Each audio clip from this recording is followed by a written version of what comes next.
आज इस वीडियो में एक महत्वपूर्ण प्रश्न हम कंप्लीट करेंगे। तो आज इस वीडियो में मैं आपको कवि परिचय पढ़ाऊंगी। भवानी प्रसाद मिश्र का जो जीवन परिचय है आज वो हम पढ़ेंगे। तो मैं यहाँ पे आपके लिए जो जीवन परिचय लेके आई हूँ ये एमपी बोर्ड के जो बच्चे होते हैं उनके लिए विशेष करके हैं, क्योंकि हमारे इधर क्या होता है, जीवन परिचय में केवल रचनाएं पूछी जाती हैं, भाव पक्ष पूछा जाता है, कला पक्ष पूछा जाता है और साहित्य में स्थान पूछा जाता है। तो यहाँ पे जीवन परिचय में आपको जानकारी होनी चाहिए, इसलिए मैंने यहाँ पे जो जन्म है उनका, जो उनको प्रमुख सम्मान मिला है और उनकी जो मृत्यु है इसके बारे में मैं आपको बताऊंगी। जानकारी होना आपको बहुत ही ज़रूरी है। विशेष करके एग्ज़ाम में, एमपी बोर्ड में रचनाएं पूछी जाती हैं, भाव पक्ष, कला पक्ष और साहित्य में स्थान पूछा जाता है, लेकिन मैं आपको यहाँ पे पूरी जानकारी देने वाली हूँ। तो चलिए हम समझते हैं भवानी प्रसाद मिश्र का जीवन परिचय पढ़ेंगे। तो भवानी प्रसाद मिश्र का जो जन्म है, इनका जन्म सन 1913 टिगरिया गांव होशंगाबाद मध्य प्रदेश में हुआ था। तो कहाँ हुआ था इनका जन्म? इनका जो जन्म है किस सन में हुआ था? 1913 और टिगरिया गांव होशंगाबाद मध्य प्रदेश में हुआ था। अब इनको जो प्रमुख सम्मान है वो किस तरह का मिला है, कहाँ किस उपाधि इनको मिली है, इनको किस तरह के सम्मान दिए गए हैं? तो देखिए, साहित्य अकादमी मध्य प्रदेश शासन का शिखर सम्मान इनको मिला है। साहित्य में क्या है? अकादमी मध्य प्रदेश शासन का शिखर सम्मान भवानी प्रसाद मिश्र को मिला है। साथ में दिल्ली प्रशासन का गालिब पुरस्कार एवं पद्मश्री से अलंकृत किया गया है। इनको दिल्ली प्रशासन का जो गालिब पुरस्कार है वो भी मिला है। साथ में इनको पद्मश्री से भी इनको अलंकृत किया गया है, यानी कि सम्मानित किया गया है। समझ में आपको आया होगा। अब इनकी जो मृत्यु है, इनका जो निधन है वो कब हुआ था? इनकी मृत्यु 20 फरवरी 1985 को हुई। इनका जो निधन है यानी कि इनकी जो मृत्यु है वो 20 फरवरी 1985 को हुई है। तो ये इस तरह की जानकारी मैंने आपको इसमें दी है। अब आपको यहाँ से विशेष करके नोट करना है और समझना है। इनकी जो रचनाएं हैं वो क्या है? गीत फरोश हैं। पहली रचना इनकी गीत फरोश है। दूसरी इनकी सन्नाटा है। तीसरी है सतपुड़ा के घने जंगल, त्रिकाल संध्या और बुनी हुई रस्सी।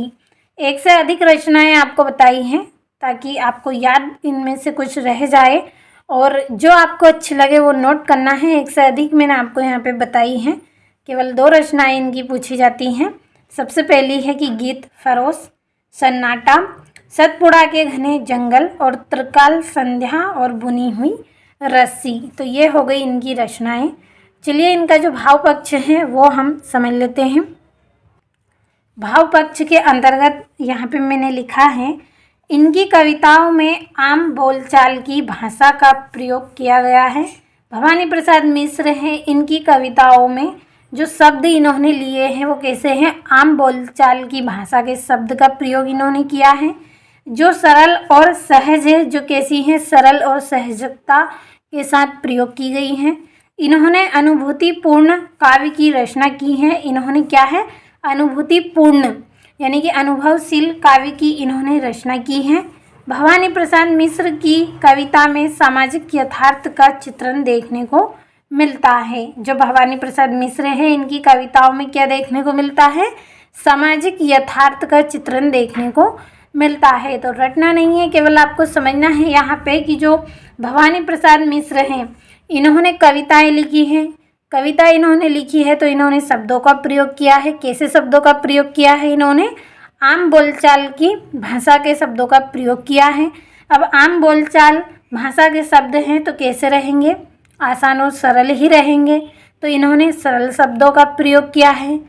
इन्होंने काव्य की रचना की है तो कैसे काव्य की रचना की है? अनुभूतिपूर्ण यानी अनुभव थोड़ा बहुत इनको रहा होगा, ऐसे काव्य की इन्होंने क्या की है? रचना की है। और भवानी प्रसाद मिश्र की कविता में, अब जब इन्होंने कविताएं लिखी हैं तो उसमें क्या है? सामाजिक यथार्थ का चित्रण किया, यानी कि समाज के लिए इन्होंने कुछ ना कुछ इसमें लिखा है। इस तरह से आपको याद रखना है, रटना नहीं है, केवल समझना है। समझेंगे जब जाकर ही आप याद कर पाएंगे। तो जल्दी से एक बार पढ़ते हैं कि इनकी कविताओं में आम बोलचाल के भाषा का प्रयोग किया है, जो कैसे हैं, सरल और सहज। आसान भी आप लिख सकते हैं, जो सरल और सहज हैं। इन्होंने अनुभूतिपूर्ण काव्य की रचना की है और भवानी प्रसाद मिश्र ने अपनी कविता में सामाजिक यथार्थ का चित्रण देखने को मिलता है। तो बहुत ही आसान है। अब चलिए कला पक्ष पढ़ते हैं। कला पक्ष है इनका, इन्होंने छायावाद काल में अपनी रचनाएं लिखी हैं। जो भवानी प्रसाद मिश्र हैं, इन्होंने किस काल में अपनी रचनाएं लिखी हैं? छायावादी काल में, यानी छायावाद के काल में इन्होंने अपनी रचनाएं लिखी। इनकी कविता में मुहावरों और लोकोक्ति और अलंकार आदि का प्रयोग किया है। अब इन्होंने कविता लिखी है, उसमें मुहावरों का भी प्रयोग किया है, लोकोक्ति और अलंकारों का भी इन्होंने प्रयोग किया है। इनकी कविता में गांधीवादी विचारधारा देखने को मिलती है। क्या मिलती है? गांधीवादी विचारधारा देखने को मिलती है। तो समझिए आप, केवल यहाँ पे शॉर्ट शब्दों को आप याद रखिए कि इन्होंने क्या है, रचनाएं लिखी। कब लिखी हैं? छायावाद के काल में, यानी छायावाद के समय में इन्होंने अपनी रचनाएं लिखी हैं। अब इन्होंने रचनाएं लिखी हैं, कविताएं लिखी हैं, तो कविताओं में इन्होंने मुहावरों का, अलंकारों का और लोकोक्ति का प्रयोग किया है, जब जाकर ही इनकी कविताएं सुंदर लिखी हैं। और साथ में इन्होंने अपनी कविताओं में क्या किया है, गांधीवादी विचारधारा का भी प्रयोग किया है। गांधीवाद की जो विचारधारा है वो भी देखने को मिलती है। अच्छे विचारों को इन्होंने क्या है, अपनी कविताओं में प्रस्तुत किया है। तो इस तरह से आपको यहाँ पे याद रखना है। इस तरह से समझ के आप याद करें, लिखें, तो आपको अच्छे से समझ में आएगा। अब बढ़ते हैं साहित्य में स्थान की तरफ। तो साहित्य में स्थान, भवानी प्रसाद मिश्र प्रयोगशील एवं नई कविता के लोकप्रिय कवि हैं। भवानी प्रसाद जो मिश्र हैं वो क्या है, प्रयोगशील और नई कविता के लोकप्रिय कवि हैं तथा प्रयोगवाद एवं नई कविता के कवियों में इनका प्रशंसनीय स्थान है। प्रशंसनीय का मतलब है कि प्रशंसा करने का स्थान इनको प्राप्त हुआ है, यानी कि इनकी प्रशंसा ही की जाती है नई कविताओं में। और जो प्रयोगवाद है, इन दोनों के जो कवि हैं, इनमें इनका प्रशंसनीय यानी कि प्रशंसा करने, किसी की हम बड़ाई करते हैं ना, उस तरह का स्थान इनको प्राप्त हुआ है। तो समझ में आपको आया होगा साहित्य में स्थान।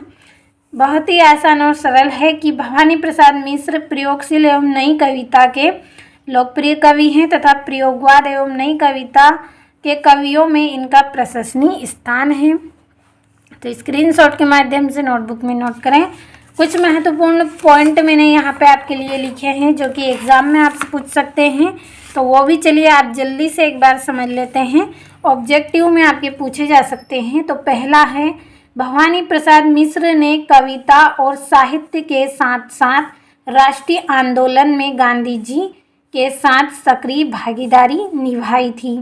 तो आपसे एग्ज़ाम में ऑब्जेक्टिव के रूप में पूछा जा सकता है कि भवानी प्रसाद मिश्र ने कविता और साहित्य के साथ साथ राष्ट्रीय आंदोलन में अपनी जो सक्रिय भागीदारी है वो निभाई थी।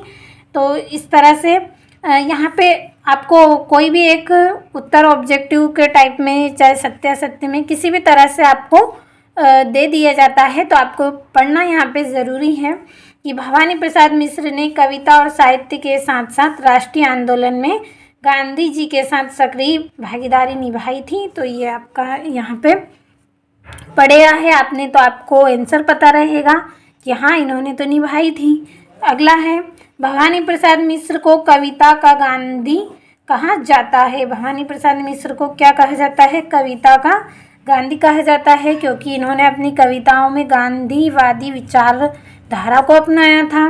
अगला है, भवानी प्रसाद मिश्र की घर की याद कविता में घर के मर्म का उद्घाटन है। भवानी प्रसाद मिश्र ने घर की याद कविता में लिखा है यहाँ पे, तो घर के मर्म का उद्घाटन तो देखने को ही मिलेगा। तो इस तरह से ये आपके यहाँ पे 3 महत्वपूर्ण पॉइंट हैं जो कि मैंने नोट किए थे। आपसे एग्ज़ाम में पूछ सकते हैं, तो आपको भी नोट कर लेना है और कंप्लीट अच्छे से करना है।